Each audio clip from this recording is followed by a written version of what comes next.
Muy bien. Todos los comienzos son difíciles, pero hay que sembrar la semilla y regarla con lágrimas, dice el Señor. Y luego volverán con las gavillas, llenas de gozo, trayendo las gavillas. Por lo cual hay todo un proceso al comienzo de una obra donde uno tiene que tener una visión siempre a largo alcance. Jamás tenemos que tener una visión exitista pensando que nosotros llegamos y la gente se rinda a los pies de Cristo, porque sería iluso pensar así. Y sería frustrante pensar así, porque luego nos pegaríamos un terrible golpe contra el piso, dándonos cuenta que hay que sembrar, hay que llorar, hay que armar los surcos, hay que poner las plantas y hay que esperar que las plantitas crezcan y luego vamos a recibir fruto después de 1, 2, 3, 4, a veces son 5 años que hay que tener paciencia para que llegue a dar fruto para la gloria del Señor. Mientras tanto, esos 5 años son de esfuerzo, de sacrificio, de lágrimas, de sufrimiento, de desvelos, de estar sembrando constantemente y no se ve nada. No se ven frutos, al contrario, ganas 1, 2, 3, 4, 5 almas y después de repente por cualquier cosita se te van y volver 1, 2 de vuelta a empezar de cero. Y así es la obra de Dios, es así. Entonces nosotros tenemos que entender cómo es la obra de Dios para no frustrarnos y para no desanimarnos en el camino y sobre todo para poder sembrar con alegría, con gozo y siempre con fe y esperanza mirando el futuro, sabiendo que en el futuro van a haber personas allí jugando, disfrutando, van a haber niños allí, jóvenes en ese lugar, quizás no van a saber jamás nada del sacrificio que se hizo, pero van a disfrutar del trabajo que nosotros hemos hecho y que los hermanos han dedicado a la obra del Señor. ¿Cuántos dicen amén? A ver, usted está disfrutando un espacio, un lugar que quizás usted no puso ni un ladrillo acá, pero otro trabajó, otro se sacrificó para que usted disfrute de calefacción. Acá estuvimos inviernos donde estaba todo abierto, 25 centímetros todo alrededor, y acá 1,5 metros abierto para arriba, donde llovía adentro y llovía afuera. Y pasamos 2 inviernos así, muertos de frío, y había que abrigarse y aguantársela, barriendo un piso que no había cerámico y barríamos con un polvillo, todo se levantaba polvo por todos lados, pero así se armó la obra del Señor. Y hoy tenemos la gracia de poder tener recursos, de tener herramientas, de tener infraestructura, de tener tecnología, de tener conocimiento, de tener un montón de herramientas que hoy Dios nos dio en las manos, en donde sabemos cómo hacer las cosas, tenemos las herramientas para hacerlo, la capacidad humana, el capital humano para hacerlo, la fuerza, la inteligencia, la sabiduría para hacer planos, para hacer todas esas cosas. Nada de eso existía. Todo eso se fue construyendo a través de los años, del esfuerzo, de la visión, de plantear que hay que lograr, que hay que lograr, que hay que lograr. Y hoy disponemos de ciertas herramientas fundamentales para la obra del Señor, que no todas las iglesias tienen el poder tener la capacidad de lograrlo. Y gracias al Señor que el Señor nos ha dado. ¿Cuántos dicen amén? A ver. Y que el Señor nos siga dando, amén. Alabado sea el Señor por ello. Muy bien, esta mañana quiero hablarle siguiendo la serie Los enemigos del alma, y le quiero hablar de la importancia de tener un corazón limpio. Y vamos a tocar 2 pasajes de la Biblia donde David, el salmista, parte de como ser humano fracasó y pecó contra Dios. Y eso es lo lindo de la Biblia, que nos muestra personajes, no héroes intachables, sino personajes normales, naturales como nosotros, con los mismos fracasos y con los errores humanos que puede tener cualquiera de nosotros, pero también con la capacidad de buscar a Dios, de volverse a Dios a pesar de haberse equivocado. Y aquí encontramos a David en su experiencia pecaminosa, pero también su experiencia restauradora que Dios le dio, y entender cómo este proceso a nosotros nos va a hablar, porque cualquiera de nosotros puede estar resbalándose, cayendo en pecado, puede estar apartándose de Dios sin darse cuenta, eligiendo caminos a veces porfiadamente, porque hay gente que no solo se peca por yerro, se peca por ignorancia, a veces la gente peca porque quiere pecar y listo, y lo que vos le aconsejé y le diga le importa 3 pepinos, ¿vio? La gente hace lo que quiere y por más que vos le digas los consejos y le advierta y la gente cuando quiere pecar, peca y listo. Entonces nosotros tenemos que entender que la misericordia de Dios es grande y que luego cuando las personas gustan el pecado y sufren el pecado se dan cuenta de que se equivocaron. Recién cuando vienen con la cola entre las piernas o vienen digamos, cuando las cosas le empiezan a ir mal, recién reconocen que se equivocaron. Mientras le va bien, poder llenarle la cabeza de consejo y no le importa porque creen que tienen la razón haciendo una vida desordenada. Pero así es el ser humano, por lo cual nosotros tenemos que entender que a pesar de eso Dios nos ama y su misericordia es grande y su bondad para con sus hijos y que Dios siempre te va a estar esperando y siempre va a estar esperando a las personas para que se arrepientan y para que vuelvan al camino de Dios. Y a pesar de los errores, siempre Dios tiene planes preparados para que nosotros podamos servirle y acudir a esa voluntad que Él tiene para nosotros. Salmo 51, le invito a abrir de su Biblia. Y este salmo lo escribe David después de una terrible experiencia de pecado, porque David era un guerrero de Dios que tenía el entusiasmo de pelear. Dios le había dado la carga para conquistar y Dios le puso sobre él la carga para hacer que el pueblo de Israel conquistara la tierra prometida que Dios le había prometido a Abraham, pero que hasta ese tiempo ninguno había podido lograr la conquista total de esa tierra prometida. Y Dios le puso a David esa carga y esa fuerza y la audacia para poder lograrlo. Después de varios años de lucha, porque tampoco que todo tiene que ser fácil y cuando Dios te habla, todas las puertas se te tienen que abrir, porque eso es idealismo, que no existe eso en la obra de Dios, en la realidad no existe. David fue rey después de haber luchado 12 años estar luchando, estuvo viviendo lejos de su país, estuvo escapando, estuvo huyendo de Saúl, a pesar de que la unción estuvo sobre él, Dios lo había ungido. Sin embargo, Saúl era el rey y él tenía que ser sirviente del rey, por más que sobre su cabeza estaba la unción de Dios, tenía que aguantársela. Y porque todavía reinaba Saúl, y mientras ese camino fue caminando, David fue sirviendo a Dios, fue amando a Dios, fue viviendo una vida de santidad, fue luchando para lograr un espacio político, un espacio de gobierno, y logró gobernar cierta parte de Israel, mientras Saúl gobernaba otra parte de Israel, hasta que luego logra al final de la muerte de Saúl consolidar el reino y unificar el reino. Es decir, que recién ahí logra gobernar todo Israel. Mientras tanto, él gobernaba solo una parte. Y en esa lucha y esas batallas, tal vez cometió muchos errores dentro de su vida. Pero luego de tanta batalla y tanta lucha, él llegó a un punto como de relajamiento. Y ahí está el peor momento de la vida de los cristianos, cuando se relajan. Entonces, cuando uno se relaja, es el mayor peligro que existe. Entonces, mientras estás luchando, estás orando, estás peleando con los demonios, va todo bien ahí. Así que mientras estamos ahí, por más que uno diga qué lucha que tengo, bueno, no importa, pero esas luchas son importantes porque son las luchas que te mantienen vivo. Amén. Pero cuando David se relajó y los soldados le dijeron: ¿para qué sale el rey a pelear con nosotros? Quédese en el palacio, disfrute del palacio, mientras nosotros peleamos y la guerra no es tan brava. Entonces el rey accedió a ese pedido y se quedó en el palacio. Y cuando el rey se queda en el palacio, el rey estaba en el palacio sin saber qué hacer, se subió al terrado del palacio, empezó a mirar para todos lados y de repente vio una chica que se estaba bañando en el arroyito allí, desnuda. Y se le fueron los ojos para ver a esta chica. Interesante ver también la chica descarada, desnuda en medio de allí. Pero sin embargo, a él se le fueron los ojos y como era el rey, la mandó a buscar y le dijo que venga, que la necesitaba en el palacio, y la trajo y vino al palacio.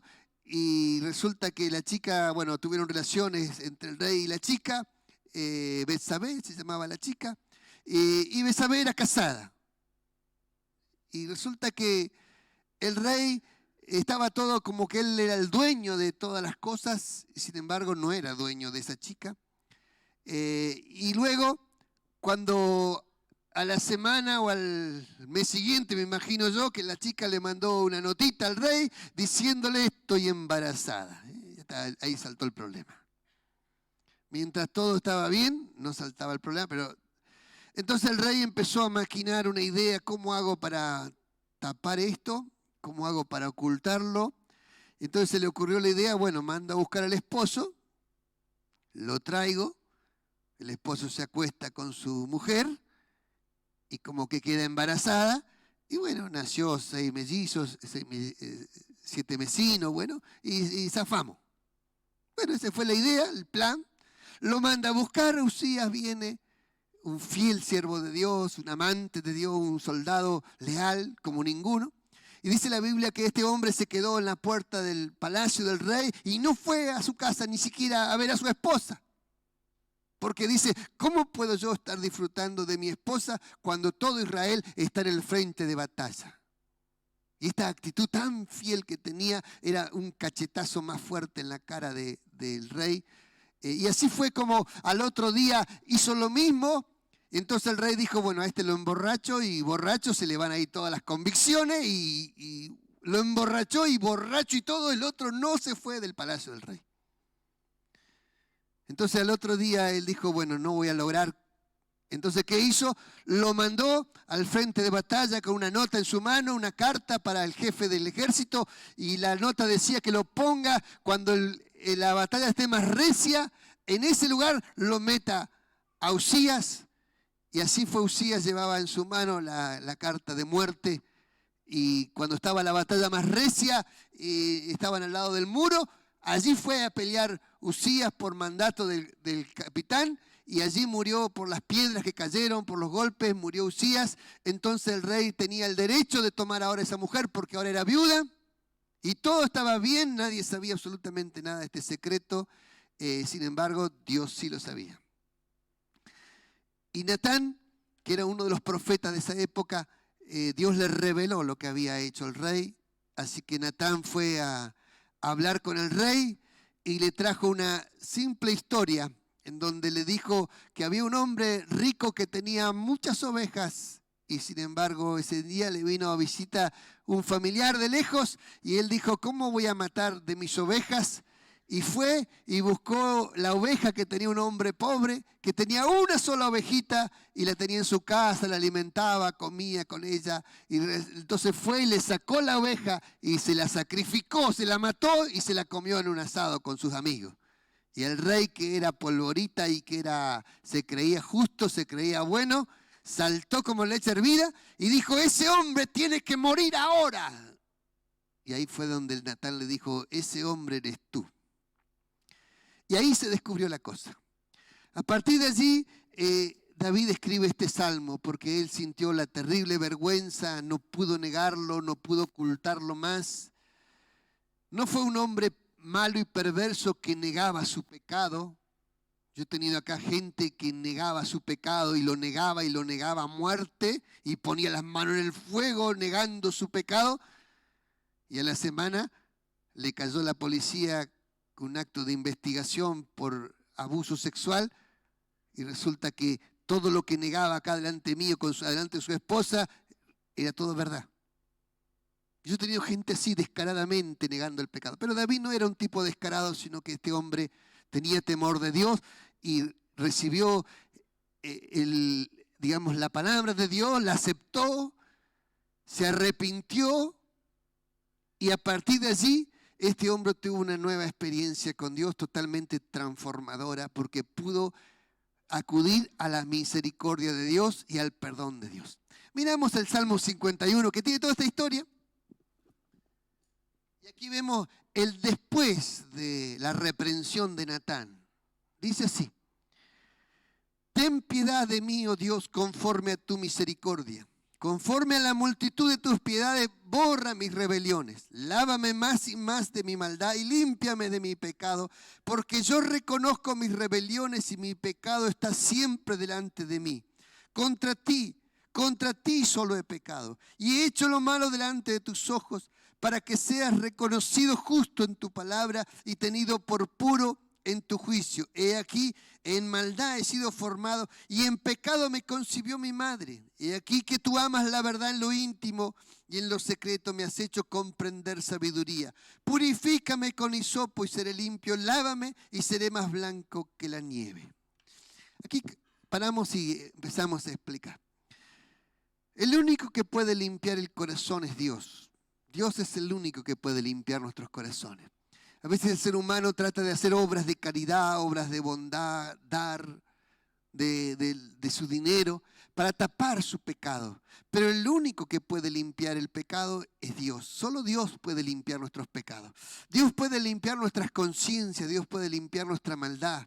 La gente a veces hace sacrificios, trata de golpear su cuerpo, trata de maltratarse, trata de arrodillarse, hacer una manda, una procesión, pensando que de esa manera va a mitigar el pecado y sacar el pecado y la maldad de su alma. Sin embargo, nada de eso saca la maldad del alma de las personas. Solamente Dios puede limpiar y lavar nuestros corazones.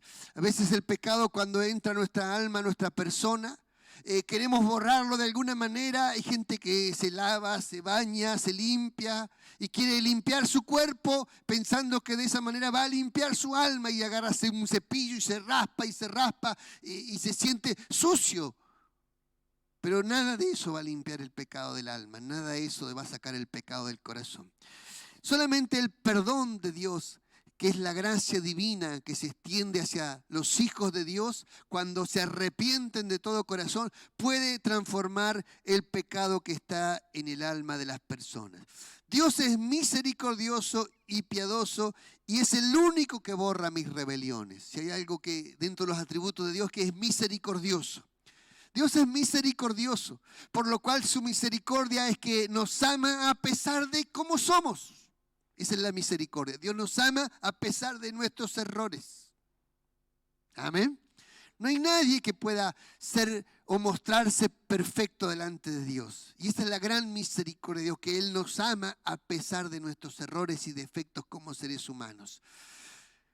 Los seres humanos muchas veces, cuando se sienten buenos y justos y puros, se vuelven legalistas y juzgadores de la gente. Miran a los demás en menos, como sucio, como diciendo, ¡ay, qué pecador que es!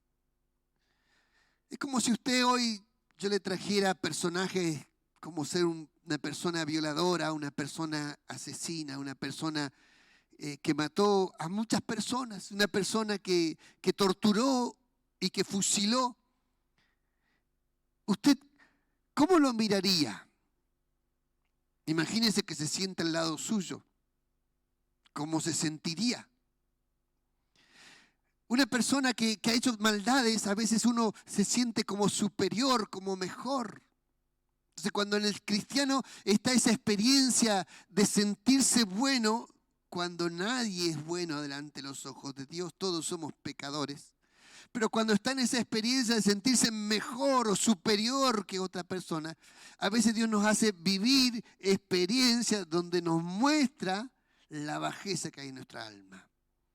Y aquí encontramos experiencias de personas que han vivido la gracia y la misericordia de Dios sobre su vida. Y cuando uno experimenta la gracia y la misericordia de Dios sobre el alma y sobre el corazón, entonces se da cuenta que somos deudores hacia Dios. Y en esa deuda tan grande que tenemos hacia Dios, tenemos que tener una actitud de ni siquiera poder levantar nuestros ojos al cielo. Entonces, cuando uno está tan preocupado por limpiar su alma, por limpiar su vida de sus propias faltas, no tiene tiempo de mirar a los demás y juzgar a los otros. Por eso cuando la persona siente esa necesidad de Dios, del perdón de Dios, entonces realmente entiende la misericordia de Dios y puede hablar del amor y la misericordia de Dios a los demás.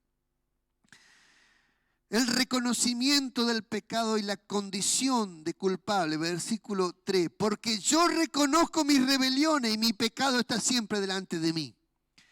Cuando una persona no reconoce sus pecados, a veces la gente reconoce solamente cuando es descubierto. Entonces cuando la gente le pregunta, ¿pero vos te llevaste el celular que estaba allí? No, yo no lo llevé, jamás. ¿Cómo va a desconfiar de mí? Está poniendo en duda mi palabra. Y resulta que cuando la cámara lo firmó, ya ahí después, sí, la verdad que me equivoqué. Pero mientras tanto muestra como que no fue, que nunca tocó, y parece que hasta uno se siente culpable de haber pensado mal. Hay que poner, tenemos cámara en varios lugares en la iglesia y vamos a seguir poniendo un poco más para descubrir la verdad. Porque hoy el ser humano no tiene conciencia del pecado. No tiene conciencia del pecado. Hace muy poquito nos robaron, entraron a la oficina, sacaron la llave, entraron al taller, sacaron las máquinas, sacaron unas herramientas de carpintería, se robaron allá en la cocina unos taladros que teníamos, unas máquinas, y fue alguien de la iglesia. Todavía no sé quién fue, pero porque conocía todo el movimiento donde guardábamos las cosas. Fue alguien de la iglesia o alguien que estaba en los cursos y conocía dónde poníamos las cosas. Bueno, entender que el pecado está, que es latente, que está en medio nuestro, que está en medio de la iglesia, que está en medio de las personas, porque somos seres humanos. Y al ser seres humanos tenemos que darnos cuenta de que tenemos una gran tendencia al pecado y a veces a la mentira y a ocultar el pecado. Pero cuando una persona reconoce su maldad, y puede reconocer que se equivocó, entonces esa persona que reconoce su maldad y reconoce que se equivocó, tiene la posibilidad de recibir el perdón y la misericordia de Dios. Tiene la posibilidad, porque Dios es misericordioso. Amén.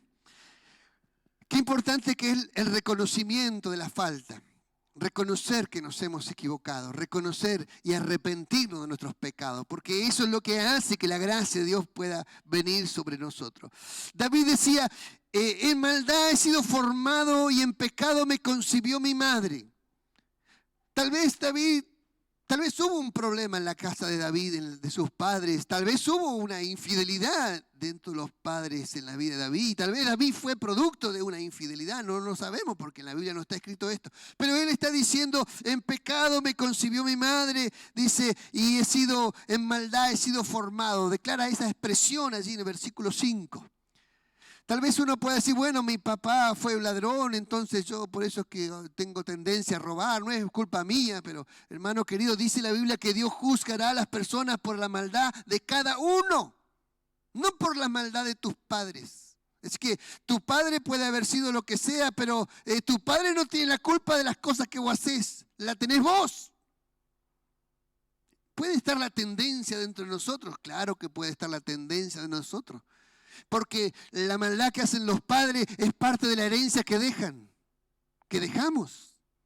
Todo lo malo que hacemos es parte de la herencia que dejamos. Por eso usted puede ver familias que engañan y los hijos se engañan, los padres se engañan, los nietos engañan y todo el mundo engaña. Y todo el mundo comete adulterio y dice, ¿pero por qué? Porque es la tendencia que dejan en la vida de las personas. Los que roban dejan esa tendencia, los que son violentos dejan esa tendencia. Los que son asesinos, los que son violadores, dejan esa tendencia en los hijos.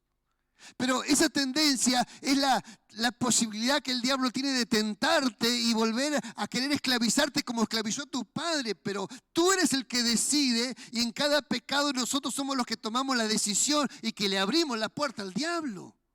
No le podemos echar la culpa al diablo. No le podemos echar la culpa a nuestros padres. Es solamente culpa nuestra las decisiones que tomamos.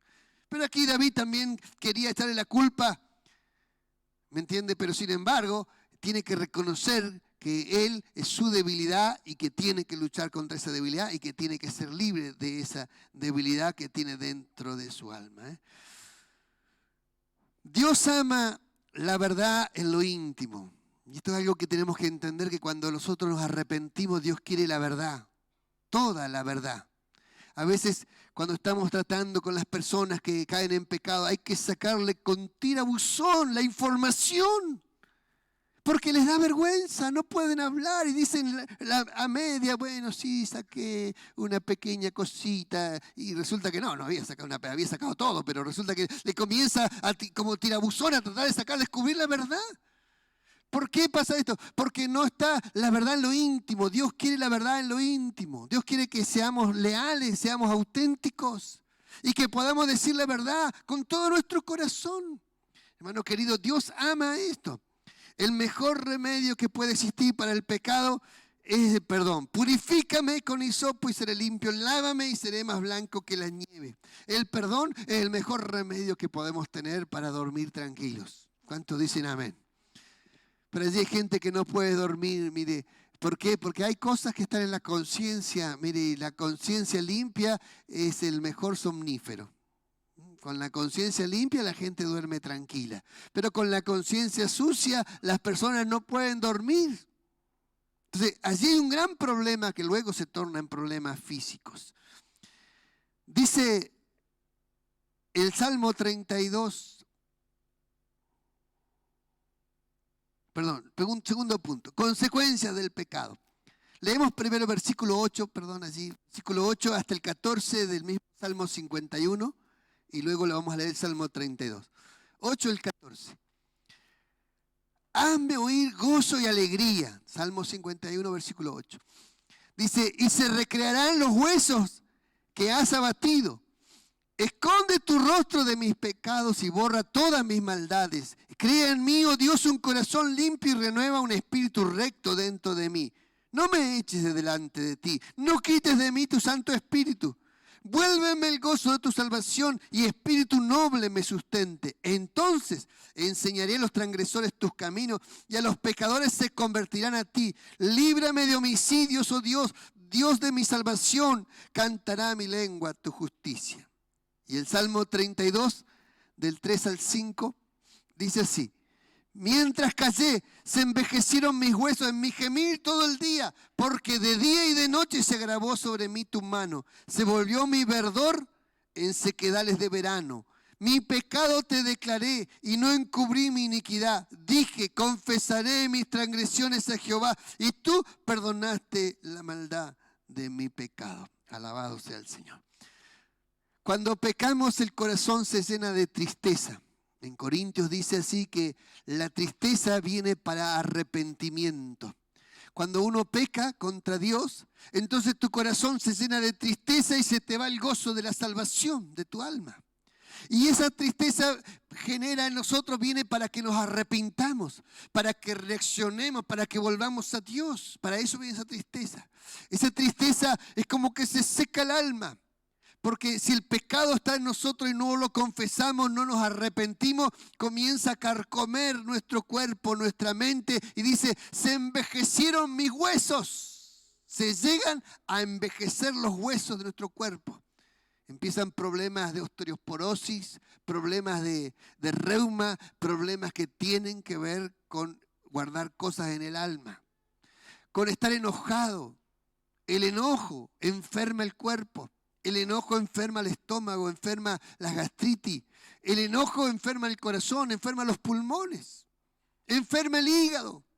Entonces, cuando las personas están en el pecado y no logran tener paz en su alma, su cuerpo se enferma, entra en un estado de enfermedad.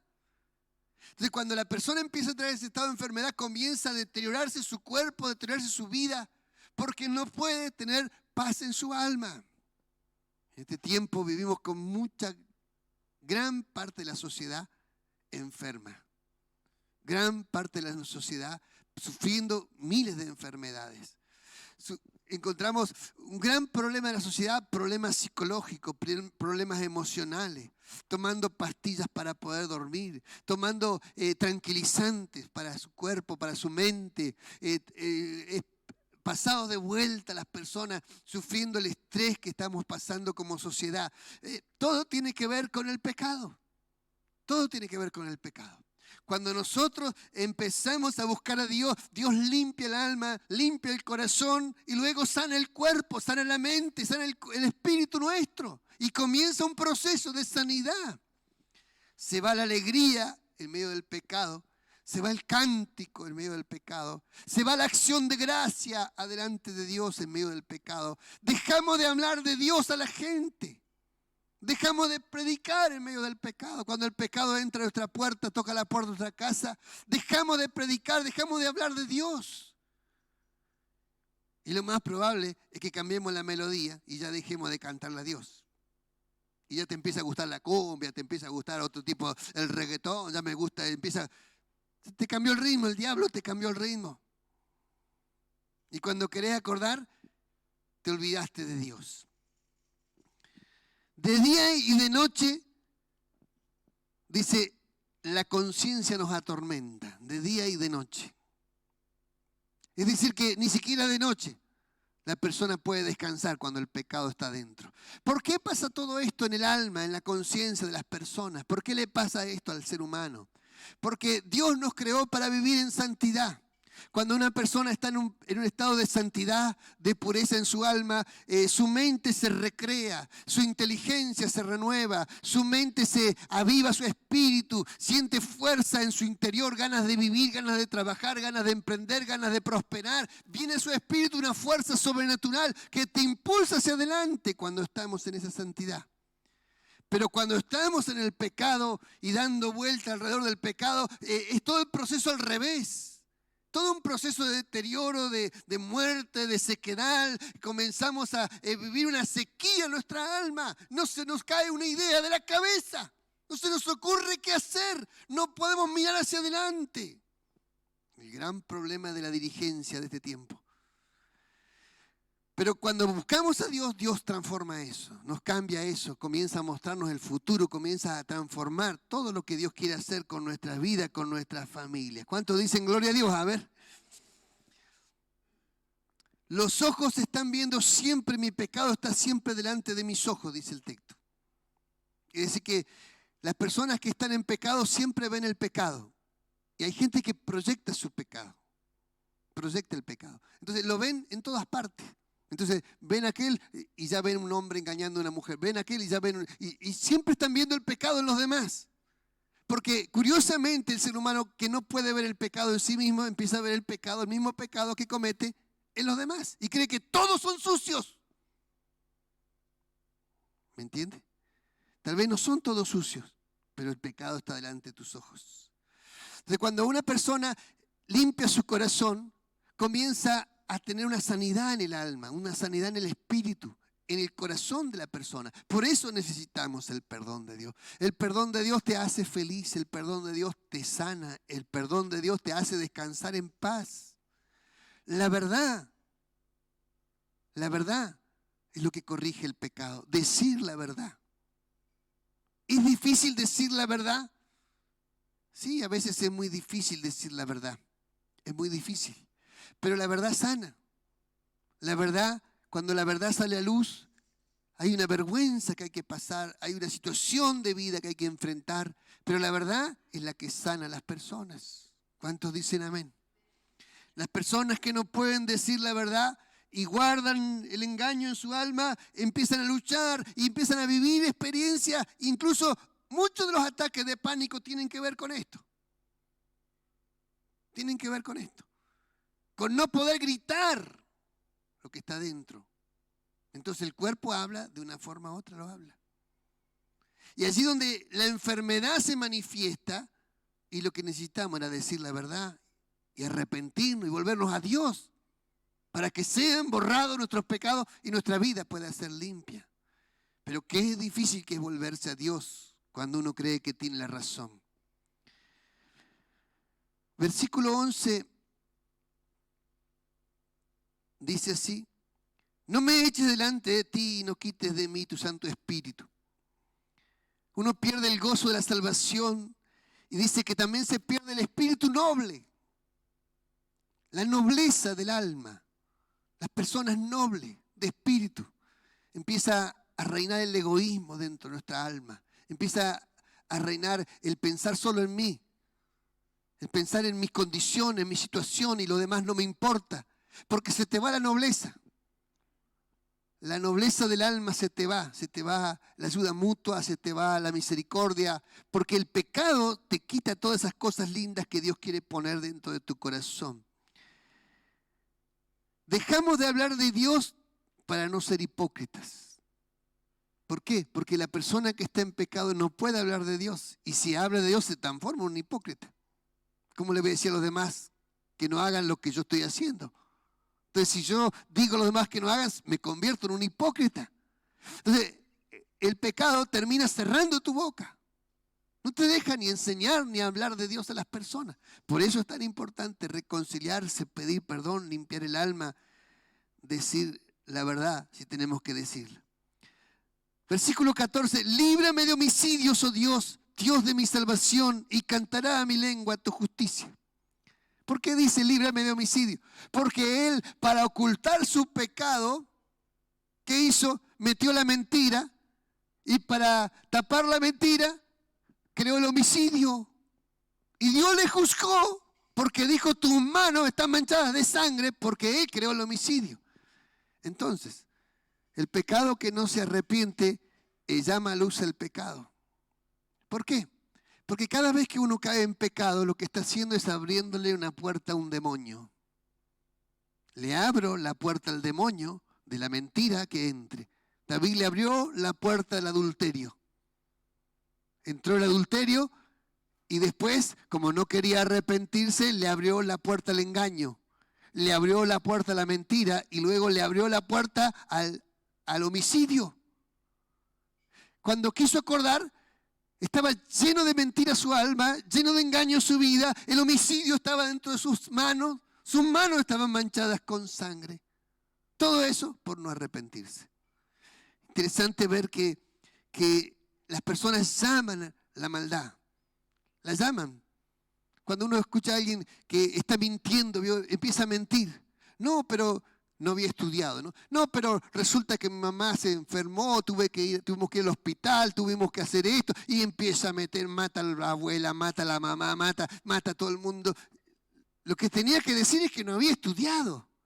Pero la maldad empieza a meter, y el pecado se hace una bola de nieve y no lo podemos tapar. Hasta que finalmente tenemos que reconocer que, bueno, no tenía ganas de estudiar. Pero mataste a media familia. Entender que así es el pecado, así somos como seres humanos. Así somos como seres humanos.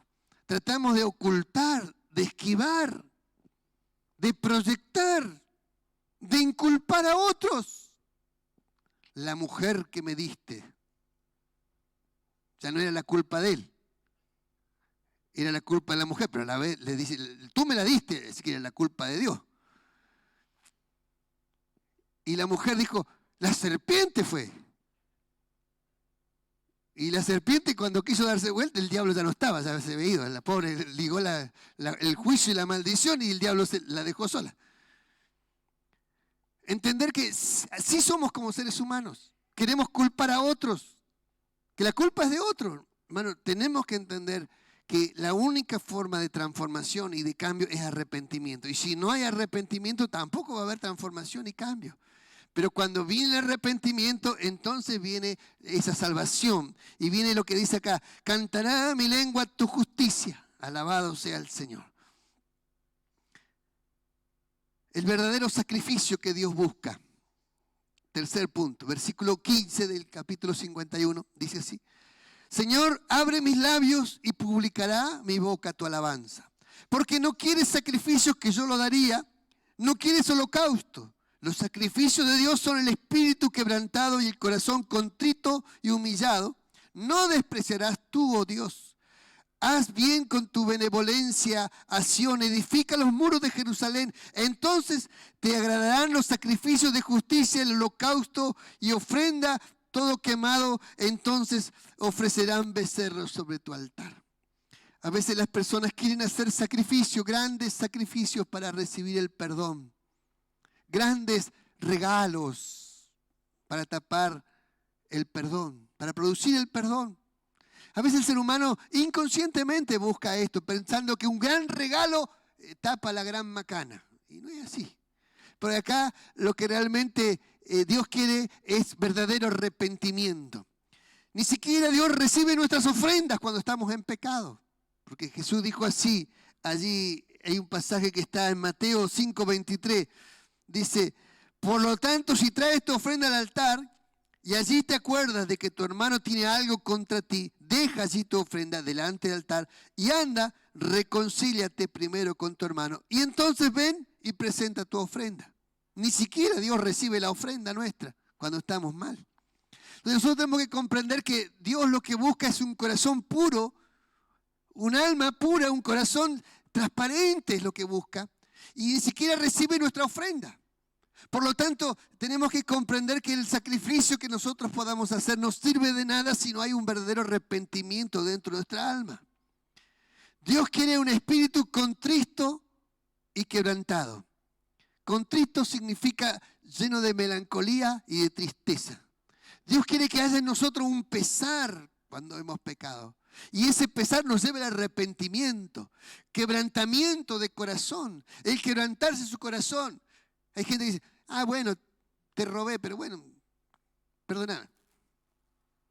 Y usted lo mira y dice, ¿y este caradura después que me estafó, me robó, que no me pagó el auto que le vendí, que se quedó con la plata?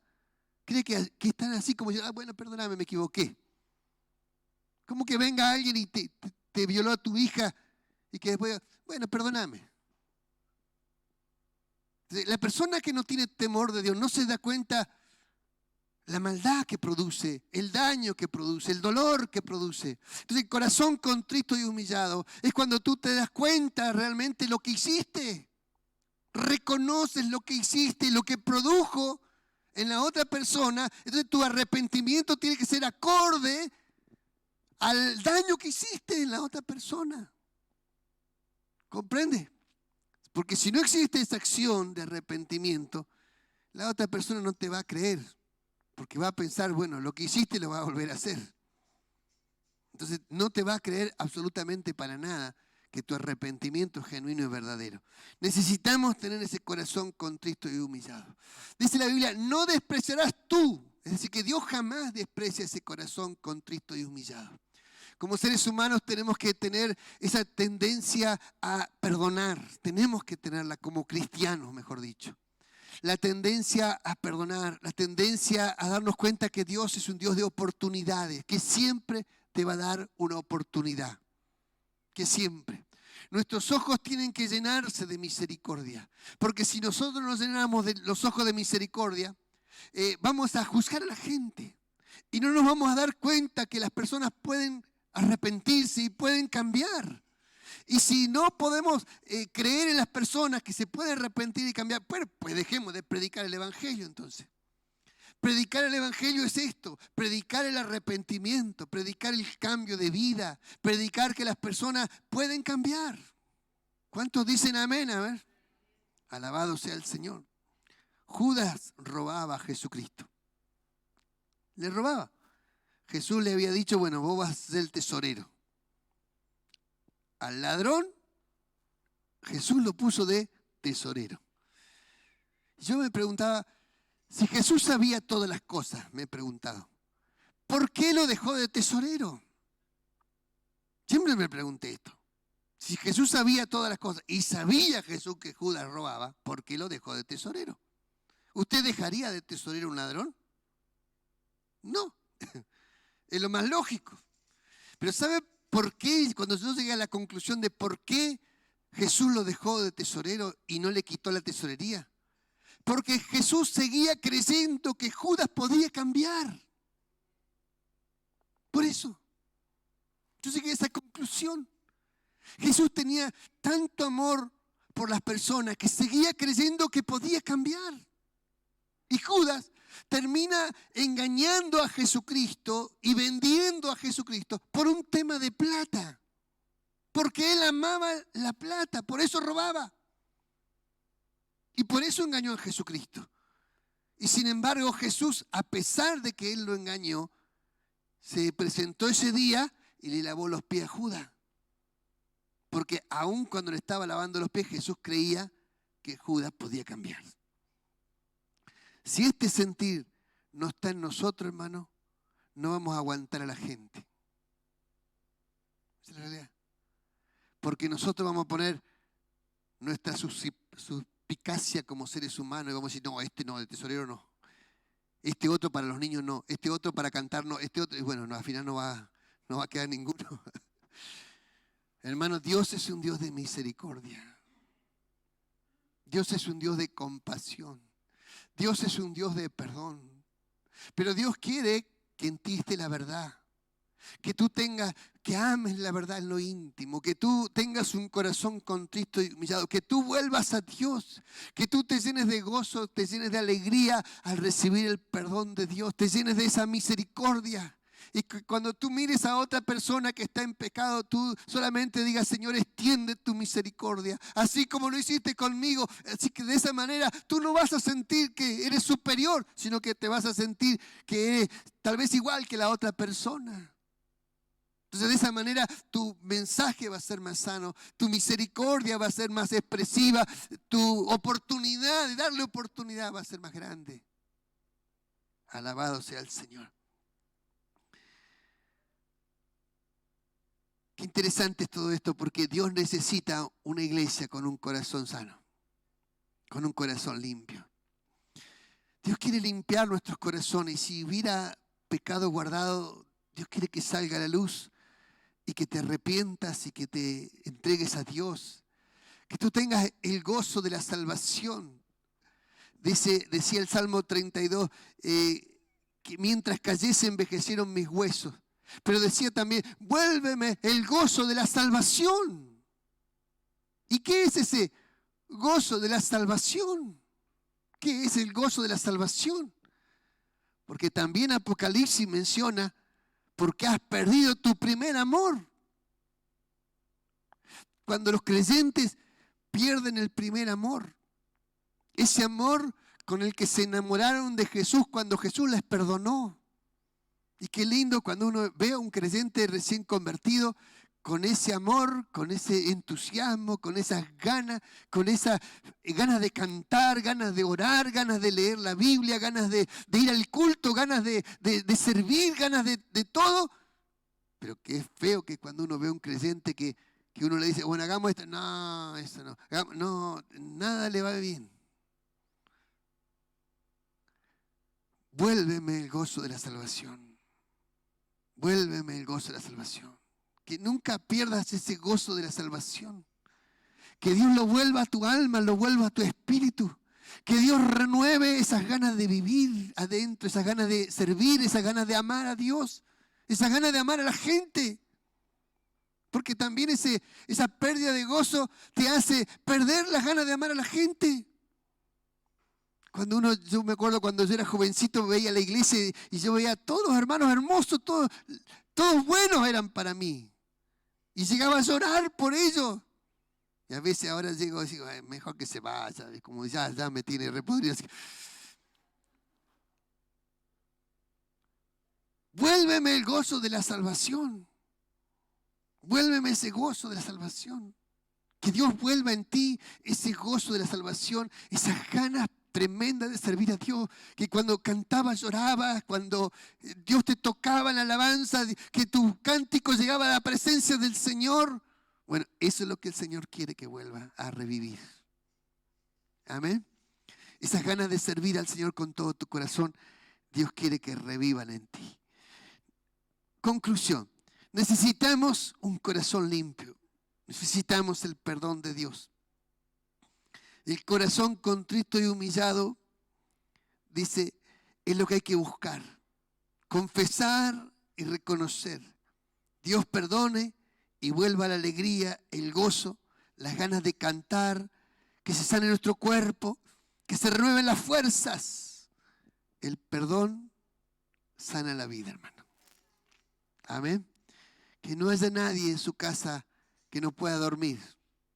Que no haya nadie que esté tan preocupado por las cosas que no pueda descansar, sino que cada creyente pueda adorar al Señor y volverse a la presencia del Señor. ¿Cuántos dicen amén? Alabado sea el Señor. Quiero hacer un llamado nuevamente a este altar, un llamado a recibir el perdón, un llamado a reconciliarse, un llamado a que tu corazón esté limpio. Si tú te das cuenta de que en ti hay pecado, que en ti hay cosas guardadas, que en ti hay enojo, que en ti hay amargura, que en ti hay una falta de perdón. Si tú te das cuenta que tu corazón tiene cosas que te están enfermando, que te están secando, hoy Dios te está llamando a que te arrepientas, a que vuelvas a Dios, a que limpies tu alma, a que perdones, a que ya no juzgues más. Dios te está llamando a volver el corazón a Dios. Si tú sientes dentro tuyo esa necesidad, yo quiero invitarte a que vengas a este altar, que pases y que te coloques aquí, simplemente diciéndole a Dios: Señor, perdóname, perdóname, perdóname y limpia mi vida. Simplemente diciendo eso. Así que si hay alguien que quiera hacer esto y que lo necesita, yo lo invito a que pase a este altar también a buscar del Señor. Cerramos los ojos, por favor. Alabado sea el Señor. Señor, ten misericordia de tu iglesia. Ten misericordia de tus hijos. Ten misericordia de nuestras vidas. Ten compasión. Ten misericordia de tu pueblo. Purifícanos y límpianos, lávanos. Limpia nuestra mente, nuestra alma, nuestro corazón. Señor, que no hayan cosas guardadas ni ocultas dentro de nosotros. Vuelve ese gozo de la salvación. Tal vez tú perdiste ese gozo de la salvación y no sabes cómo recuperarlo. Y hoy el Señor te está llamando: ven al altar, ven a la presencia de Dios a recuperar ese gozo de la salvación. Alabado sea el Señor. Aleluya. Ven a la presencia del Señor a recuperar ese gozo de la salvación. Aleluya. Que el Señor toque tu alma, que te muestre lo que tiene que cambiar. Aleluya. Espíritu Santo. Espíritu Santo, renueva tu iglesia, renueva tus hijos, renueva tu pueblo. Señor, mira el corazón de las personas, la necesidad del alma, la necesidad de paz, la necesidad del perdón. Mira dentro de cada uno de nosotros, Señor. Esa nueva oportunidad que Dios quiere darte, no la desaproveches, porque es la oportunidad de cambiar, es la oportunidad de ser diferente. Aleluya. Que el Señor renueve. Cantamos esta canción y seguimos dejando lugar para que las personas puedan pasar. Si tú sientes que necesitas pasar aquí, porque hay algo en tu alma que no lo puedes sacar, y la forma es arrepentirte. Arrepentirte. Alabado sea el Señor.